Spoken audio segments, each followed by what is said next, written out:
നമ്മുടെ ലൊക്കേഷനിലുള്ള തടി, കല്ല്, അതുപോലെ കുന്ന്, ഗ്രൗണ്ടെല്ലാം തയ്യാറാക്കി.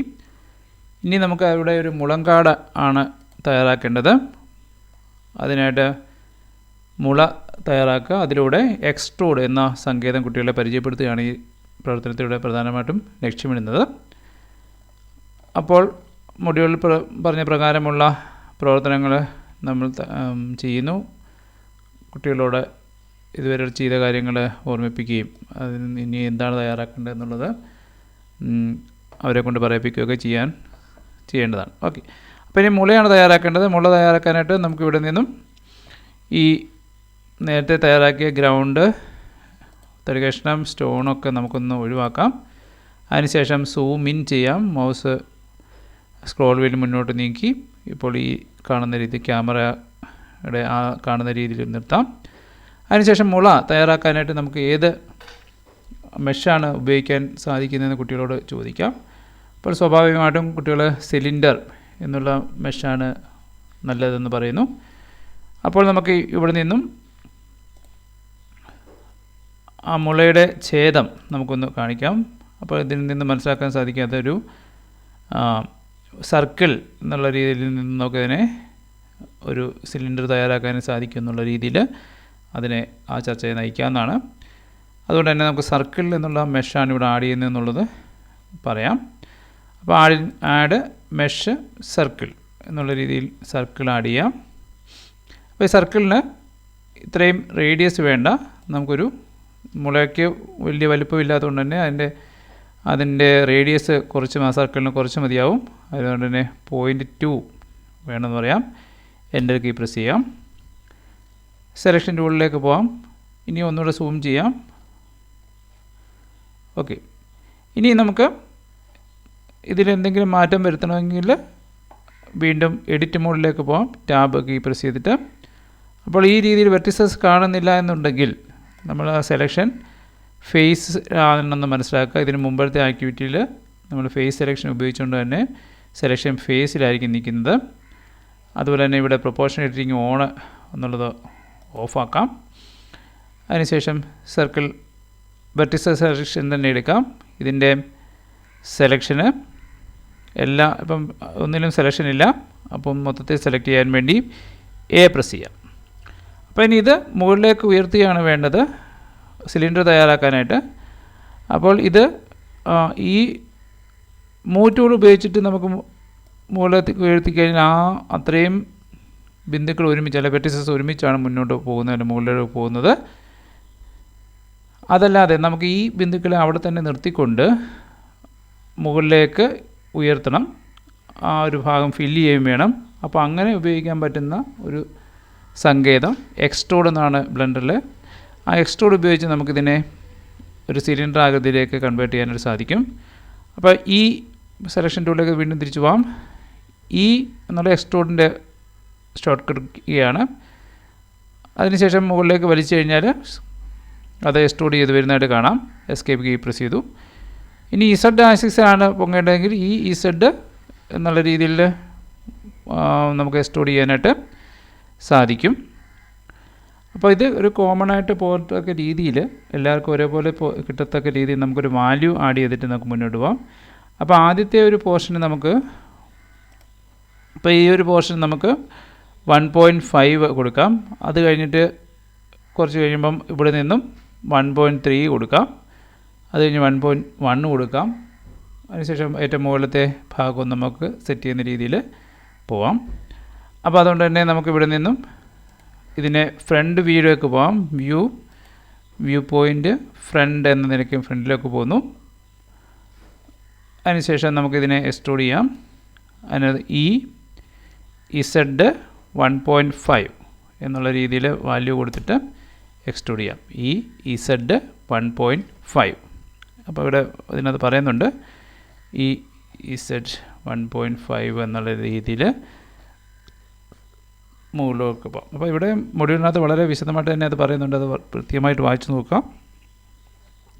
ഇസഡ് 1.5 എന്ന രീതിയിൽ നമുക്കതിനെ മുകളിലേക്ക് കൊണ്ടുപോകാവുന്നതാണ്. ഇനി ആ മുകളിലോട്ട് പോകുന്തോറും ഇതിൻ്റെ വലിപ്പം കുറഞ്ഞാണ് വരുന്നത്. അപ്പം സെലക്ഷൻ ഇതിൽ തന്നെ ഉണ്ടെന്ന് ഉറപ്പുവരുത്താം. അതിനുശേഷം സ്കെയിൽ ചെയ്തിട്ട് നമുക്കിതിനെ കുറച്ച് അകത്തേക്ക് ആക്കാം. അതിന് നമുക്കിങ്ങനെ ക്ലിക്ക് ചെയ്ത് ആക്കിയാലും മതി. അല്ലെങ്കിൽ ഒരു കോമൺ ആയിട്ട് പോകാനായിട്ട് സ്കെയിൽ 0.95 അല്ലെങ്കിൽ സ്കെയിൽ 0.9 എന്ന് കൊടുത്തു കഴിഞ്ഞാൽ കുറച്ച് വണ്ണം അവിടെ കുറയുന്നതാണ്. ഇനി നമുക്ക് വേണ്ടത് ഈ ബാമ്പുവിൻ്റെ ഈ ഒരു പോർഷനാണ് തയ്യാറാക്കേണ്ടത്, ഈ നോഡ് എന്ന ഭാഗം. അതിന് നമുക്ക് ചെയ്യാനായിട്ട് വീണ്ടും കുറച്ച് നമുക്ക് എക്സ്ട്രൂഡ് ചെയ്യാം. Z.1 ചെയ്യുന്നു. ഇപ്പോൾ ഇത്രയും സൂമായിരിക്കുന്നതുകൊണ്ടാണ് അങ്ങനെ കാണുന്നത്, ഇച്ചിരി വലുതായിട്ട് കാണുന്നത്. ഇനി ഒരു പ്രാവശ്യം കൂടെ നമുക്ക് Z.1 തന്നെ ടൈപ്പ് ചെയ്യാം. അപ്പം ഈ ഒരു നോഡിൻ്റെ ഭാഗമാണ് ഇത്രയും ഉള്ളത്. ഇനി നമുക്ക് ഞാൻ ഈ മൂവ് വ്യൂ ആണ് എടുത്തിട്ട് താഴേക്ക് കൊണ്ടുപോകുന്നു. ഇനി അടുത്ത മുളയുടെ ആ സിലിണ്ടർ ഭാഗമാണ് തയ്യാറാക്കേണ്ടത്. നമുക്കറിയാം Z.1.3 ടൈപ്പ് ചെയ്ത് ആക്കുന്നു. സ്കെയിൽ ചെയ്ത് 0.9, അതായത് ഇച്ചിരി കുറച്ച് ഭാഗം കുറച്ച് അതിൻ്റെ വലിപ്പം കുറയ്ക്കാനായിട്ട്. ഇനിയും ഈ നോഡ് തന്നെയാണ് ഇവിടേക്ക് തയ്യാറാക്കേണ്ടത്. അപ്പോൾ അതുകൊണ്ട് തന്നെ Z.1 ടൈപ്പ് ചെയ്യുന്നു. ഒരു പ്രാവശ്യം കൂടെ Z.1 ടൈപ്പ് ചെയ്യുന്നു. ഓക്കെ, അപ്പം രണ്ടാമത്തെ ആ ഒരു പോർഷനായി. നമുക്കൊന്ന് ഇപ്പോൾ ഈ രീതിയിൽ പോകുന്നുണ്ട്. ഇനി നമുക്കിത് വീണ്ടും ഒന്നുകൂടെ ഈ സിലിണ്ടർ ഭാഗമാണ് വേണ്ടത്. വീണ്ടും ഒരു പ്രാവശ്യം ചെയ്ത് കഴിഞ്ഞാൽ നമുക്ക് വളരെ സ്പീഡിൽ തന്നെ ചെയ്യാനായിട്ട് സാധിക്കും. Z.1.1. Okay, enter key press ചെയ്യണം. അത് എന്ത് ചെയ്താലും അതിന് ശേഷം എൻ്റർ കീ പ്രസ് ചെയ്യാം. ഇനിയും അതിന് മുമ്പ് വേണമെങ്കിൽ ഇച്ചിരി വലുപ്പം കുറയ്ക്കാം. സ്കെയിൽ ചെയ്തിട്ട് 0.9.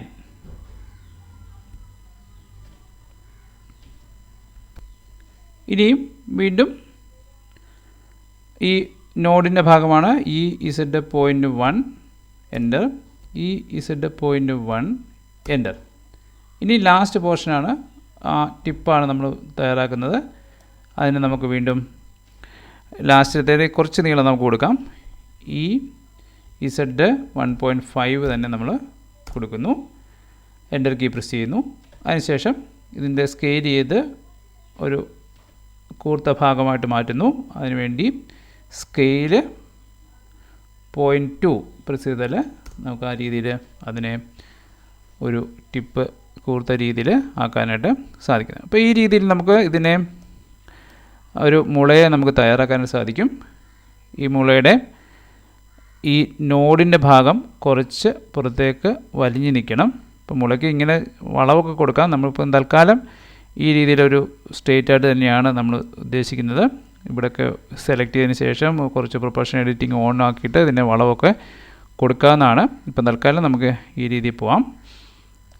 ഇതിന് ശേഷം നമുക്ക് ഈ ഒരു പോർഷൻ കുറച്ച് പുറത്തേക്ക് വലിയണം. അപ്പോൾ ഈ ഒരു ലൂപ്പ് മാത്രം വെർട്ടിസസിൻ്റെ ആ ലൂപ്പ് മാത്രം സെലക്ട് ചെയ്യണം. അതിനുവേണ്ടി ഓൾട്ട് കീ പ്രസ് ചെയ്തുകൊണ്ട് ഏതെങ്കിലും ഒരു വെർട്ടിസസ് സെലക്ട് ചെയ്യാം. അപ്പോൾ ഈ സെലക്ഷൻ ഇപ്പോൾ ഇങ്ങനെയാണ് വന്നിരിക്കുന്നത്. നമുക്ക് ഇങ്ങനെയാണ് വേണ്ടത്. അപ്പോൾ അതുകൊണ്ട് തന്നെ ഒരു പോയിൻ്റ് ഇങ്ങോട്ട് 1-2 പ്രാവശ്യം ഒന്ന് ക്ലിക്ക് ചെയ്യുമ്പം ഈ രീതിയിൽ ഇതിൻ്റെ സെലക്ഷൻ വരുന്നതാണ്. സ്കെയിൽ ചെയ്തിട്ട് കുറച്ച് പുറത്തോട്ട് വലിക്കുക. ഓക്കെ, ഇനിയും അതുപോലെ തന്നെ ഈ 2 നോഡിലും നമ്മൾ അതുപോലെ തന്നെ ചെയ്യുക. ഇവിടെ ഞാനിതൊന്ന് സെലക്ട് ചെയ്യുന്നു. ചിലപ്പോൾ 2 പ്രാവശ്യമൊക്കെ ക്ലിക്ക് ചെയ്യുമ്പോഴായിരിക്കും അത് വരുന്നത്. സ്കെയിൽ ചെയ്ത് അതിനെ കുറച്ച് പുറത്തൊക്കെ നീക്കുക. ഇവിടെയും ആ രീതിയിൽ തന്നെ നമുക്ക് ചെയ്യാം. ഓൾട്ട് കീ പ്രസ് ചെയ്തിട്ട് ഒരു നോഡ് സെലക്ട് ചെയ്യുന്നു. സ്കെയിൽ എസ് പ്രസ് ചെയ്തുകൊണ്ട് പുറത്തേക്ക് വലിക്കുന്നു. അപ്പോൾ ആ രീതിയിൽ നമുക്കതിനെ ചെയ്യാനായിട്ട് സാധിക്കും. ഇനി ഇതിന് കളർ കൊടുക്കുക എന്നുള്ളതാണ് ചെയ്യാനുള്ളത്. അതിനുവേണ്ടി നമുക്ക് വീണ്ടും ഒബ്ജക്റ്റ് മോഡിലേക്ക് പോകാം. ടാബ് കീ പ്രസ് ചെയ്യുന്നു. മെറ്റീരിയൽ പ്രോപ്പർട്ടി എടുക്കാം. ഇവിടെ താഴെ നിന്ന് മെറ്റീരിയൽ പ്രോപ്പർട്ടി എടുക്കുന്നു. ന്യൂ പ്രസ് ചെയ്യുന്നു. മുളക് യോജിച്ച് ഒരു കളർ സെലക്ട് ചെയ്യുന്നു. ഒരു ഗ്രീൻ കളറാണ് കൊടുക്കാൻ ഉദ്ദേശിക്കുന്നത്. ഡാർക്ക് ആക്കണേ, കുറച്ച് ഡാർക്ക് ആക്കാം. അപ്പോൾ ആ രീതിയിൽ അതിന് കളർ കൊടുത്തിട്ടുണ്ട്. ഇനിയും ഈ നോഡിന് വേറൊരു കളർ കൊടുക്കണമെന്നുണ്ടെങ്കിൽ വീണ്ടും എഡിറ്റ് മോഡിലേക്ക് പോകാം. ടാബ് കീ പ്രസ് ചെയ്യുക. അതിനുശേഷം നമുക്ക് ഇവിടെ നിന്ന് ഫേസ് സെലക്ഷൻ എടുക്കാം. എന്നിട്ട് നേരത്തെ പറഞ്ഞ പോലെ തന്നെ ഈ ഒരു ഫേസിൻ്റെ ലൂപ്പ് സെലക്ട് ചെയ്യണമെങ്കിൽ ഓൾട്ട് കീ പ്രസ് ചെയ്തിട്ട് സെലക്ട് ചെയ്യുന്നു. ഇവിടെ പുതിയൊരു മെറ്റീരിയൽ ആഡ് ചെയ്യാം. മെറ്റീരിയൽ ക്ലിക്ക് ചെയ്യുന്നു. അതിനുശേഷം ന്യൂ, ഇപ്പം മെറ്റീരിയൽ പ്രോപ്പർട്ടീസിൽ തന്നെയാണ് നിൽക്കുന്നത്. അതിനകത്ത് പുതിയൊരു മെറ്റീരിയൽ ആഡ് ചെയ്തു. അതിനുശേഷം ന്യൂ പ്രസ് ചെയ്യുന്നു. അതിനുശേഷം ഇവിടെ നിന്ന് താഴേക്ക് ബേസ് കളർ എന്നുള്ളത് സെലക്ട് ചെയ്തിട്ട് അതിന് യോജിക്കുന്നൊരു കളർ നമുക്ക് സെലക്ട് ചെയ്യാം. ഇതിൻ്റെ ഒരു ഡാർക്ക്, പച്ചയൊരു ഡാർക്ക് കളർ കൊടുത്താൽ മതിയാവും. അത് സെലക്ട് ചെയ്തതിന് ശേഷം വീണ്ടും ഈ മെറ്റീരിയൽ ഒന്നുകൂടെ ഉറപ്പാക്കുന്നു. അതിനുശേഷം അസൈൻ എന്ന് കൊടുത്തു കഴിഞ്ഞാൽ ആ ഒരു പോർഷന് മാത്രം ആ കളറിൽ ലഭിക്കുന്നതാണ്. ഓക്കെ, അപ്പോൾ ഇനിയും ഈ ഭാഗത്തും ലഭിക്കുന്നതിനായിട്ട് ഓൾട്ട് കീ പ്രസ് ചെയ്യുക, സെലക്ട് ചെയ്യുന്നു, ഈ മെറ്റീരിയൽ സെലക്ട് ചെയ്യുന്നു, അസൈൻ കൊടുക്കുന്നു. അപ്പോൾ ഇവിടെ നമുക്ക് ഈ കളറല്ല വേണ്ടതെന്നുണ്ടെങ്കിൽ കുറച്ചുകൂടെ വേറെ കളറാണ് വേണ്ടെങ്കിൽ നമ്മളിവിടെ സെലക്ട് ചെയ്യേണ്ട കാര്യമൊന്നുമില്ല. ഡയറക്റ്റ് ഈ കളർ മാത്രം മാറ്റിയാൽ മതി. ഇത് സെലക്ട് ചെയ്യുക. അതിനുശേഷം ഇവിടെ നിന്നും വേറെ ഏതെങ്കിലും കളർ കൊടുക്കുന്നതനുസരിച്ച് അവിടെ മാറ്റം വരുത്തുക. യോജിച്ച കളർ ഏതാണോ അത് നമുക്ക് സെലക്ട് ചെയ്യാനായിട്ടും സാധിക്കുന്നതാണ്. അപ്പോൾ ഒരു പ്രാവശ്യം മെറ്റീരിയൽ ക്രിയേറ്റ് ചെയ്ത് കഴിഞ്ഞാൽ ആ മെറ്റീരിയലിൽ മാറ്റം വരുത്തുന്നതനുസരിച്ച് അത് എവിടേക്കാണ് അപ്ലൈ ചെയ്തേക്കുന്നത് അവിടെ എല്ലാം ആ മാറ്റം വരുന്നതായിരിക്കും. അപ്പോൾ ഇനി നമുക്ക് ബാക്കിയുള്ള 2 നോഡിനും അതുപോലെ തന്നെ കൊടുക്കാം. ഇവിടെ നമുക്ക് ഓൾട്ട് കീ പ്രസ് ചെയ്യുക, ആ പോർഷൻ സെലക്ട് ചെയ്യുന്നു. ഇനി ഷിഫ്റ്റ് കീ പ്രസ് ചെയ്തുകൊണ്ട് ഓൾട്ട് കീ പ്രസ് ചെയ്തുകൊണ്ട് ഇത് സെലക്ട് ചെയ്താൽ അതും കൂടെ സെലക്ട് ആവും. ഇനിയും ഷിഫ്റ്റ് കീ പ്രസ് ചെയ്തുകൊണ്ട് തന്നെ താഴത്തെ സെലക്ട് ചെയ്താൽ ഈ ഒരു ലൂപ്പും സെലക്ട് ആവും. ലാസ്റ്റ് നമുക്ക് ലൂപ്പ് സെലക്ട് ചെയ്യാം. അപ്പോൾ ഇപ്പോൾ ഒരുമിച്ച് ഇത്രയും സെലക്ട് ആയിട്ടുണ്ട്. ഇനി നമുക്കിവിടെ നിന്നും അസൈൻ എന്ന് കൊടുത്തു കഴിഞ്ഞാൽ അത്രയും പോർഷനിൽ ഒരുമിച്ച് ആ കളർ കൊടുക്കാനായിട്ടും സാധിക്കുന്നതാണ്. ഇനി നമുക്ക് വേണമെങ്കിൽ ഈ ഗ്രൗണ്ട് ഒന്ന് തുറന്ന് നോക്കാം. എന്നിട്ട് അതിൻ്റെ സൈസ് നമുക്ക് നോക്കാം. ഇതിൻ്റെ സൈസ് കൂടുതലാണെങ്കിൽ സ്കെയിൽ ചെയ്യുക, കുറയ്ക്കുക. നീളം കൂട്ടണമെങ്കിൽ സ്കെയിൽ ചെയ്യുക, ഇസഡ് പ്രസ് ചെയ്യുക, നീളം കൂട്ടുക. ഓക്കെ, അപ്പോൾ ആ രീതിയിൽ ആ മൂലയ്ക്ക് വേണ്ട മാറ്റങ്ങളൊക്കെ വരുത്താവുന്നതാണ്. ഓക്കെ, ഇനിയിപ്പോൾ ഇതിന് നമുക്ക് ആവശ്യമായ ഇലയും ബ്രാഞ്ചും തയ്യാറാക്കുകയാണ് ഇനി ചെയ്യേണ്ടത്. അത് അടുത്ത വീഡിയോയിൽ നോക്കാവുന്നതാണ്.